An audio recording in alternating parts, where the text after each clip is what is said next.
Pasta রান্নাটা কে কীভাবে পছন্দ করে জানি না।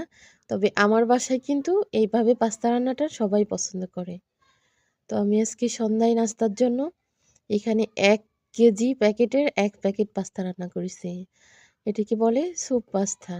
এটা কিন্তু অনেক মজা। এইভাবে রান্না করলে কিন্তু সত্যিই অনেক মজা। খেয়ে দেখবেন সব রকমের সব মসলা বেটে দিয়ে মুরগির গোশত থাকুক আর গরু গোশত থাকুক আর যদি ২ রকমের কোনোটা গোশত নাই থাকুক তাহলে এই সেমভাবে মশলা দিয়ে সেম সব কিছু দিয়ে এর ভিতরে ডিম ভেঙে দিয়ে কিন্তু সুন্দর মতো মশলাটা কষাই নিয়ে তারপরে হচ্ছে এভাবে রান্না করে খেয়ে দেখতে পারেন। সত্যি কিন্তু অনেক মজা। একবার ট্রাই করতে হয়। যেকোনো খাবার একেকবার একেক রকম করে ট্রাই করে দেখতে হয়। তো আমার এখানে প্রেশার কুকারে দিচ্ছি এইজন্য যেহেতু গরুর গোশত কুচি করে দিয়ে আছে, জাল লাগবে এইজন্য হচ্ছে প্রেশার কুকারে দিয়ে দিলাম। সমস্যা হয় না। ওই যে ফার্স্টে যে রান্নাটা দেখলেন ওটা কিন্তু প্রেশার কুকারেই রান্না করলাম। তো এখানে মশলাটা সুন্দর করে কষাই কিন্তু আমি প্রেশার কুকারে পাস্তা দিয়ে পানি টানি দিয়ে সব একবারে দিয়ে দেবো। মাত্র ৩ টা আ শিস দিলে আমি কিন্তু নামিয়ে ফেলবো।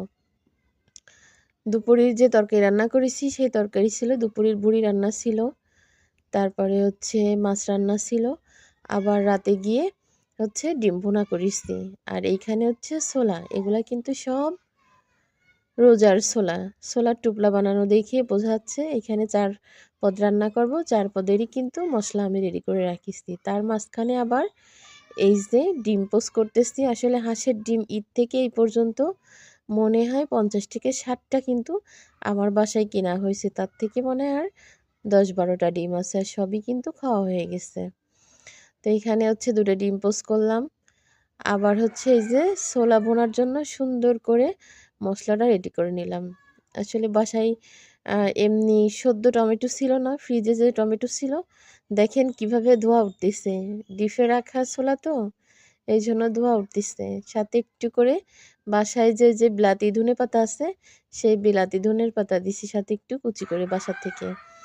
আর বিশেষ করে ছোলা ভুনা করলে কিন্তু আমি অনেক মজা করেই কিন্তু ছোলা ভুনা করি। তো আসলে মসলায় যে কালো, কালো দেখতেছেন এখানে কিন্তু জিরা গরম মসলার গুঁড়া দিচ্ছি।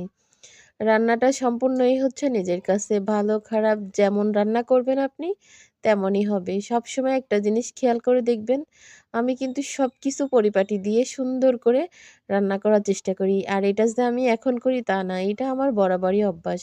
এইজন্য কারোর এলোমেলো রান্না দেখলে আমার কিন্তু কখনোই পছন্দ হয় না। সেটা হোক আমার ভাই-বোন, আমার আত্মীয়স্বজন বা অন্য কেউ।